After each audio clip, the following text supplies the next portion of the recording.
Hi, my name is Cathy and welcome to my channel. I'm a parent coach and I share ideas and strategies to help parents who are concerned about their teens or young adults if they are struggling with drugs or alcohol. I know this can be a very difficult situation. It's tough for parents trying to cope and can be very frustrating and painful to watch your child self-destruct. So I wanted to share some tips today. These are 10 messages for families. These are pulled from a training I attended with Dr. Robert Myers, and also I believe the Center for Motivation and Change has intertwined some of their ideas in here too, but I thought they were just so great to keep in mind as you're going down this path. Again, it's not easy. It can be very difficult for parents. So I hope these will help.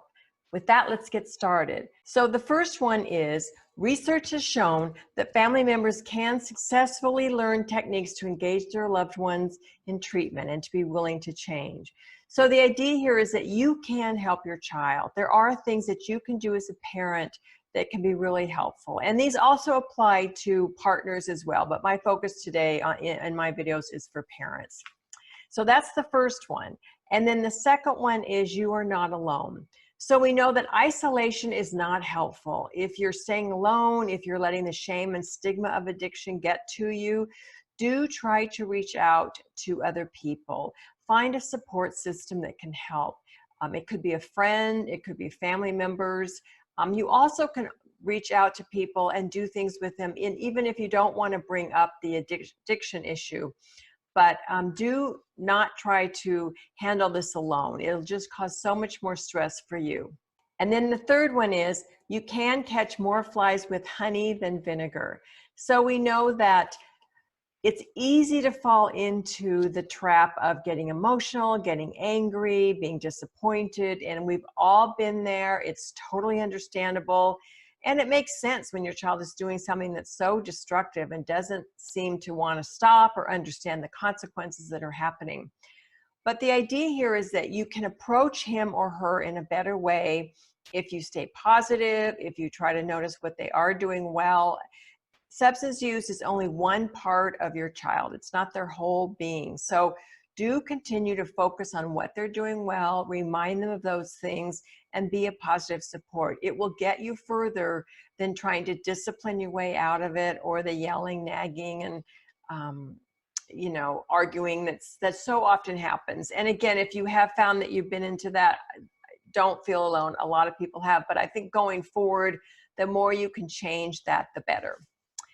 And the fourth one is, you have as many tries as you want with addiction and with substance use. I know I've heard from parents say, oh, I've already tried that, or my child's been in rehab a couple times. And it would be so nice if our children went to rehab or went to treatment or got some help from a therapist or counselor or someone and really stuck with it. Many people do. There are many cases of people that go into treatment programs and do, just decide to change their life on the first time around, but there are also many who do not, and it takes a while. So if you have a conversation with your child and it doesn't go well, know that you can try again. You can use a different approach.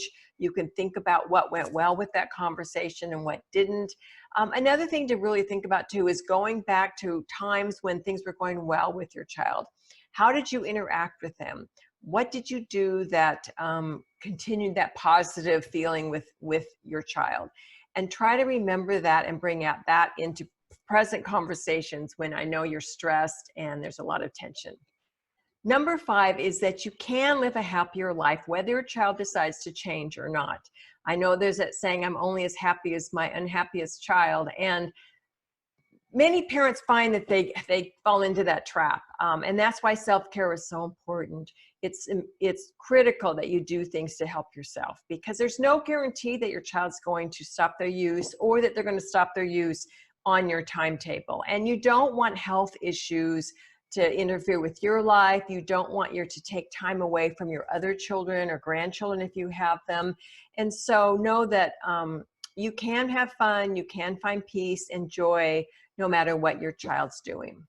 And the 6th one is, helping yourself helps. So again, the self-care piece is crucial when it comes to substance use.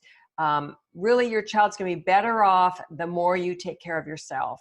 So things like exercise, eating well, keeping up with your doctor's appointments.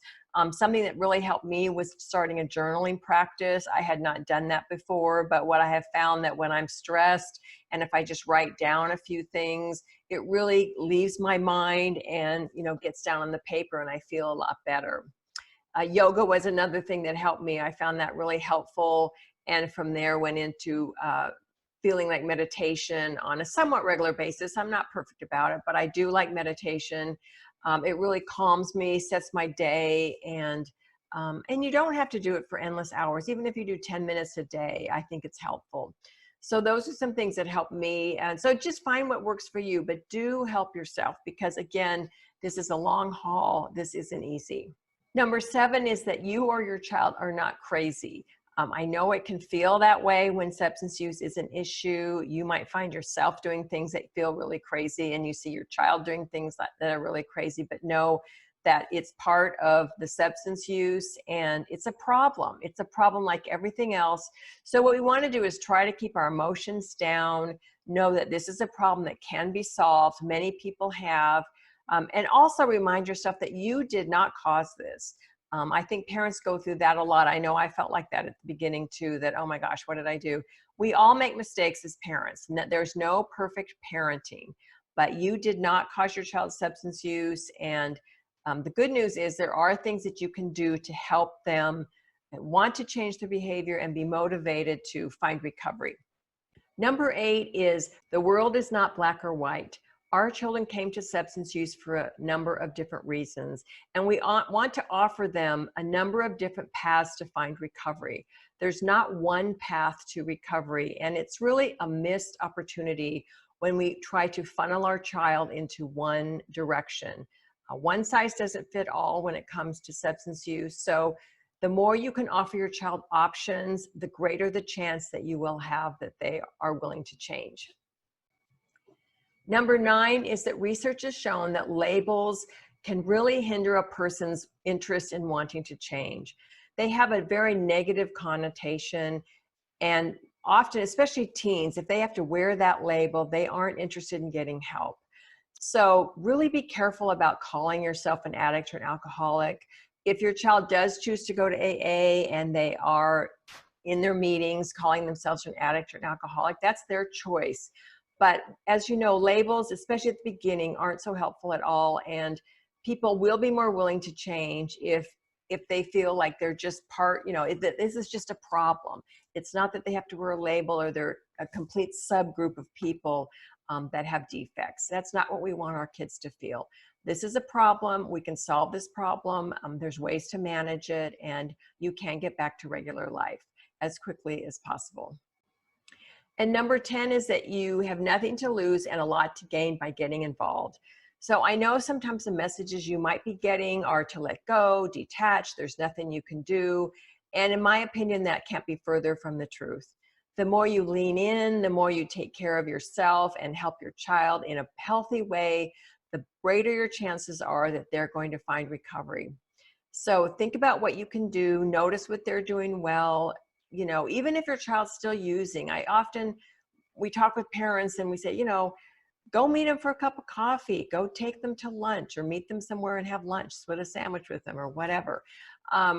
These are things that can really help keep that connection going so that your child knows that you care about them, so that they know that you love them. And again, you will have a greater chance that they're going to be willing to listen to you and that they're going to be wanting to change their life. So there you go. Those are the 10 hints for families. If you liked this video, please give it a like down below. And if you want to see more videos, do consider subscribing. I thank you so much for watching.